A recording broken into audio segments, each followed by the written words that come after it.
What's up, gamers? DreamcastGuy here, and this is my brutally honest review for Assassin's Creed Mirage. Now, I want to say up front that I'm the kind of person who's had a bit of a love-hate relationship with Assassin's Creed. I mean, back in the day, the original entries with Altair and Ezio are some of my favorite open-world games ever. They had tight stories, they had cool villains, they had some crazy epic chase scenes and stuff. I feel like old-school Assassin's Creed was incredibly famous, and for good reason. But over the course of this last couple years especially, I feel like Assassin's Creed is just getting so big, so bloated, with hundreds of pointless side objectives, boring quests, and a lot of times just a lot of very unneeded side material. So a lot of Assassin's Creed's fans, a lot of people have been straight up been begging Ubisoft, the developers, to just make a tiny adventure, a game that sort of evokes that classic vision again, and they actually did it. Assassin's Creed Mirage is exactly the game I dreamed of. Now, it's not going to be for everybody, but in my mind, this is maybe my favorite Assassin's Creed maybe ever. I mean, it is legitimately that good. But let's discuss all the different aspects, the goods, the bads, and definitely the ugly. If you enjoyed this video, be sure to give it a like and subscribe if you haven't already.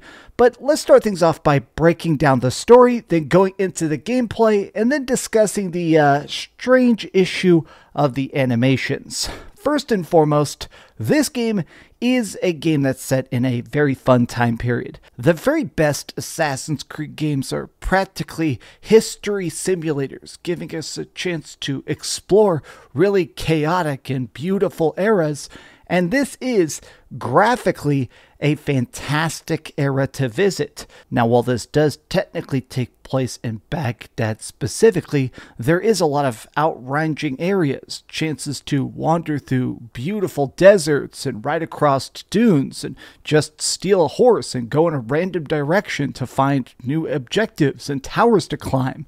I think one of my favorite things visually about this game is that it just feels so gorgeously realistic, which is that there is people sweeping random storefronts, there's random vendors just calling out to you, there's people you can stumble across to give you cool side quests that actually feel well written. And at the center of it is our new main character, Basim. Now, he is a street thief, at least at the very start. He's a pickpocket who basically steals from the rich to give to the poor, specifically a little orphanage. Well, one day, he starts taking jobs from the Hidden Ones, which are basically the classic assassins from AC history. But here, he wants to try and do something more with his life. So, in an attempt to gain the attention of the assassins, he pulls off a big heist that goes very wrong, and pretty much everybody he loves is killed. So, with no place left to go, he ends up joining the assassins and learning the ways of the Hidden Blade. Now, the best part of this game, by far, is something they actually removed. The gameplay in general, I want to discuss the different aspects of it because it's so good, but my favorite part of Assassin's Creed Mirage, they removed the leveling system. Now, you may be shocked to hear me speaking highly of a feature that's so prominent in the last 7 Assassin's Creeds, but personally, I did not like, even in the really cool moments of Assassin's Creed Valhalla or just crazy fights in Assassin's Creed Origin, I did not like when I needed to grind to take down a target. I hated when I would actually do a stealth attack that did like 4 damage on a guy who's got 800 health. This is going back to the roots of classic Assassin's Creed, where if you manage to sneak up on somebody and you jam them in the neck, they are dead. If a health bar goes down to 0, they are defeated. Being able to parry using your swords and your different weapons to the best of your ability, a lot of times this feels like old school classic Assassin's Creed remade. This feels like it rebuilt the best aspects of the old school Altair adventure. And I do truly believe, even if you didn't play that game back in the day, you can appreciate the fact that this is a different style of awesome. Speaking of which, we gotta talk about the different systems they've invented here. So, a lot of Assassin's Creed games, you can run around, you can do parkour, you can climb stuff. Everything here, though, feels to be incredibly well tailored. The very best game design are the projects that make you feel powerful, even though probably behind the scenes, things are being held up by shoestrings. Whenever I'm running through crowded streets, or I'm chasing down a target, or I'm trying to sneak and follow an informant, and I'm just creeping from rooftop to rooftop, there must be a lot of background game design that makes this feel like a perfectly tailored experience. While you're playing this, though, you feel like a badass. It feels like every time you do that perfect parry, every time you jump off a rooftop and manage to avoid the next patrol of guards and stuff like that, this is the game that subtly makes you feel like an actual assassin, and I cannot give that enough compliments.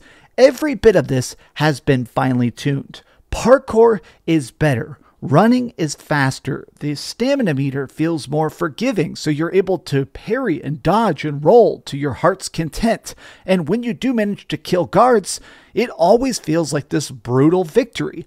I like the fact that every target I accomplished, every mission I finished, I felt that thrum of classic Xbox 360, that love of old school PS3 vibes, but with a completely new fresh coat of paint.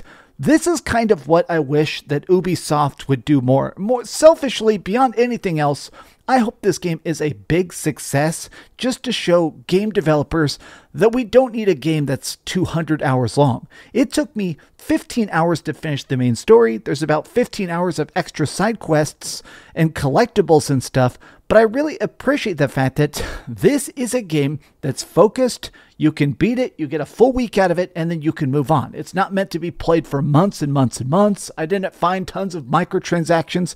I just explored, I unlocked stuff, and I loved it.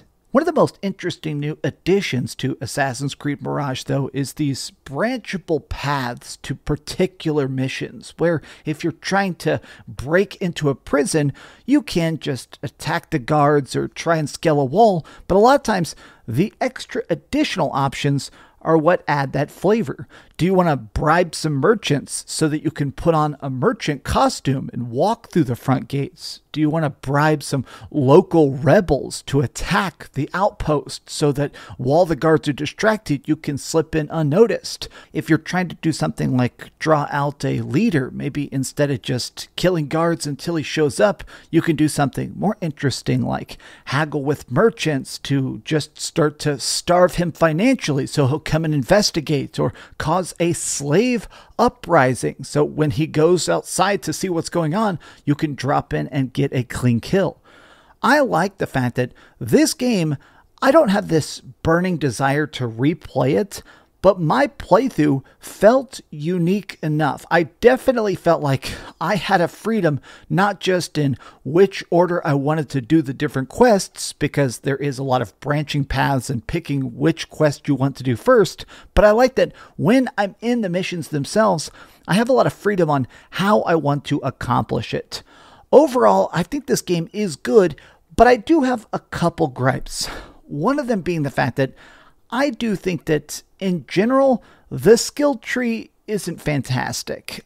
Previous games, I mean, this does have a little bit of a leveling system, but there's no longer like XP in the standard sense. It's just skill points. And I guess because, since there isn't level scaling to foes and stuff like that, a lot of times these skill points are pretty irrelevant. They just kind of give you passive stuff, like now you can carry an extra elixir potion, or you can do a double kill assassination, or things like, oh, now you can fall from a greater height. I mean, none of these are bad, all of these are good, but the skill tree never really has that crazy unlock. It never has that aha moment where my character has changed in a way that other Assassin's Creeds have definitely accomplished.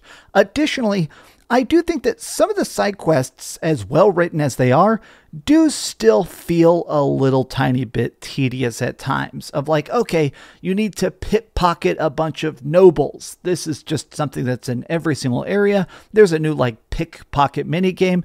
That's never really exciting. It definitely just feels like something I'm doing to check a box. Or sometimes there's particular kill quests where you're trying to get big relics and stuff like that. None of the side quests, even though I do like the writing, even though I do like a lot of the cool motivations and the voice acting itself, none of them really felt like too tremendously impactful.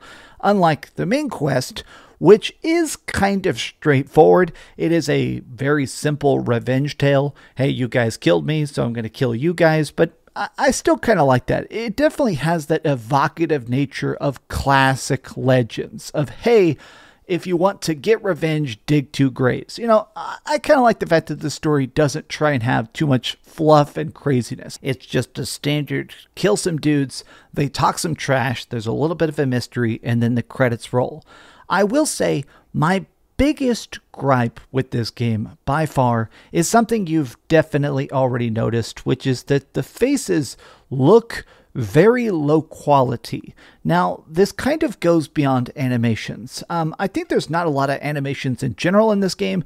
Takedowns, instant kills, parries. A lot of times you're kind of using the same 20 animations over and over again, which looks a little bit funky at times, but I kind of give that a pass. This is clearly a lower budget Assassin's Creed, and I sort of appreciate that. But the faces, it's not that the motion capture is weird.